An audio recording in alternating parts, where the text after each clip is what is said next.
नमस्कार दोस्तों, मैं हूं आपका आध्यात्मिक दोस्त आचार्य मोहित और वेदसार संसार में आपका स्वागत करता हूं। दोस्तों, आज का विषय है फलित करने से पहले देखे जाने वाले कुछ महत्वपूर्ण चीज़।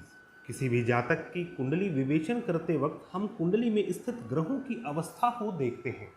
हम यह देखते हैं कि ग्रह उच्च का है या नीच का है, ग्रह मित्र राशि में स्थित है या फिर शत्रु राशि में स्थित है। उस कुंडली में लग्नेश की स्थिति क्या है, ग्रहों की अंश कितना है, कौन से ग्रह योग कारक हैं, कौन से ग्रह मारक हैं, कौन से ग्रह शुभ फलप्रद ग्रह हैं, कौन से अशुभ फलप्रद ग्रह हैं, और इन सब चीज़ों का आकलन करके हम शुरुआती वक्त में जन्म कुंडली का विश्लेषण या विवेचन कर लेते हैं। लेकिन क्या कभी आपने सोचा है ज्योतिष शास्त्र कितना विशाल है तथा यह कितना बड़ा विषय है। यहाँ पर हम जैसे जैसे आगे बढ़ते जाते हैं वैसे वैसे हमें नए नए विषयों के बारे में सीखने को मिलते हैं।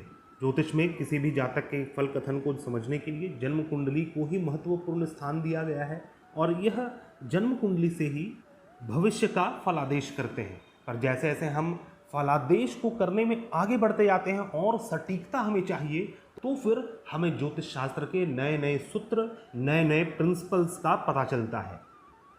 आज हम इसी संदर्भ में विस्तृत विवेचन करेंगे। चलिए आज के विषय को आगे बढ़ाते हैं।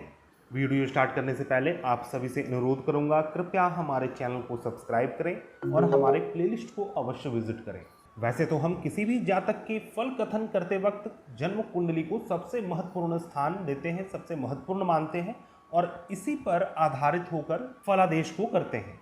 लेकिन शास्त्र कहता है हमें फल कथन करते वक्त और भी कई चीज़ों को देखना जरूरी है। शास्त्र का यह मत है कि जन्म कुंडली, चंद्र कुंडली तथा नवमांश कुंडली, ये तीनों कुंडली को मुख्य रूप से देखना और आकलन करना बहुत आवश्यक है किसी भी सटीक फलादेश को करने के लिए। चंद्र कुंडली को तो जन्म कुंडली के समान ही महत्वपूर्ण माना गया है। कोई भी फलादेश बिना चंद्र कुंडली के नहीं किया जा सकता है। जितना जन्म कुंडली का महत्व है उतना ही चंद्र कुंडली का भी महत्व है। और सटीक रूप से फलादेश करने के लिए हमें तो सारे विषयों को ध्यान में रखना जरूरी है, जैसे कि चंद्र कुंडली, नवमांश कुंडली, अष्टक वर्ग, भिन्नाष्टक वर्ग, षडबल, भावबल, विंशोपक बल, कुंडली में बने हुए विभिन्न प्रकार के राजयोग या फिर दुर्योग, भावचलित कुंडली, पुष्कर नवांश, वक्री ग्रह आदि कई सारे चीज़ों को देखना आवश्यक है और सारे ही सारे महत्वपूर्ण विषय हैं। इसीलिए किसी भी कुंडली को विवेचन करने समय बहुत ही बारीकी दृष्टि से देखा जाता है और तभी हमारा फलादेश, जो हम फलादेश करेंगे, प्रिडिक्ट करेंगे, वो सटीक होगा। क्योंकि ज्योतिष शास्त्र का एक प्रिंसिपल कुछ और फलादेश को करने वाला होगा, दूसरा प्रिंसिपल उसी योग को हम देखेंगे किसी दूसरे प्रिंसिपल से, तो उसका फलादेश कुछ और निकलेगा। तो हम किस फलादेश को सही माने, इसीलिए जन्म कुंडली में ग्रहों की अवस्था कैसी भी हो या फिर किसी भी प्रकार के योग बने हो, तो आपको बहुत जल्दी किसी भी कंक्लूजन तक नहीं पहुंचना चाहिए, या तो शुभ या फिर अशुभ। जो भी विषय मैंने कहे हैं, इन विषयों से जब तक हम फिल्टर ना कर लें किसी भी योग को, किसी भी ग्रह को, तब तक हम उस विषय में कंक्लूड नहीं कर सकते हैं।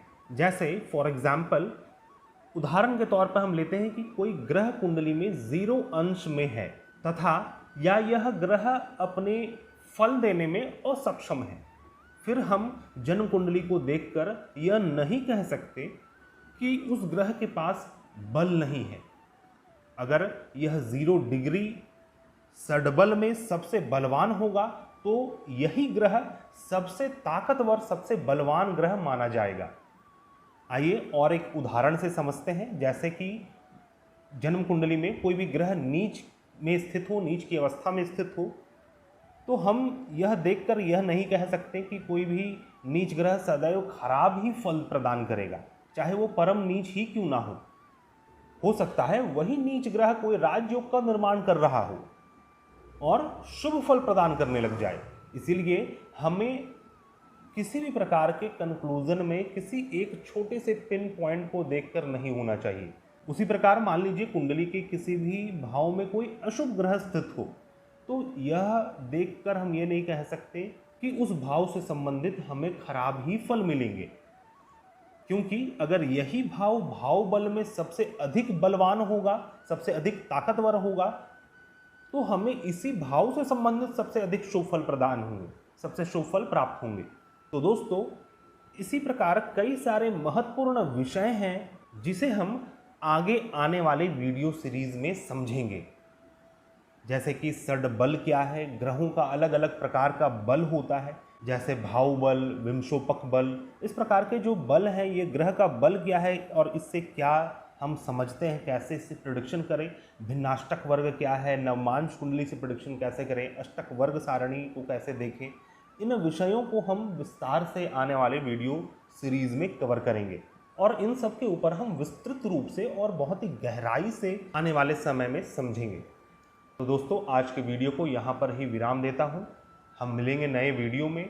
अभी हमारे चैनल में एक न्यू वीडियो सीरीज चल रहा है जिसमें हम कारकांश कुंडली के ऊपर बात कर रहे हैं। कारकांश कुंडली के प्रत्येक भाव में ग्रहों के योग तथा ग्रह स्थित होने पर किस प्रकार के फल मिलते हैं, इन विषयों पर हम बात कर रहे हैं। आप सभी से अनुरोध है, कृपया उस वीडियो सीरीज को आप अवश्य फॉलो करें, उससे आपके ज्ञान में वृद्धि अवश्य होगी।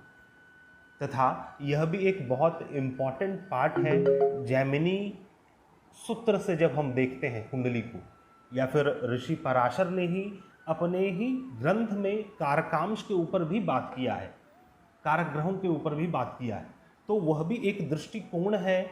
नॉर्मल हम पराशरी पद्धति से भी जब हम फलादेश को करते हैं तो वह भी एक दृष्टिकोण है जिसे हमें ध्यान में रखने की आवश्यकता है। कारकांश क्या है, ग्रहों के कारक क्या है, उसका फल किस प्रकार से होता है, उसका क्या फलादेश होता है। हम मिलते हैं नए वीडियो में, तब तक के लिए धन्यवाद। जय हिंद।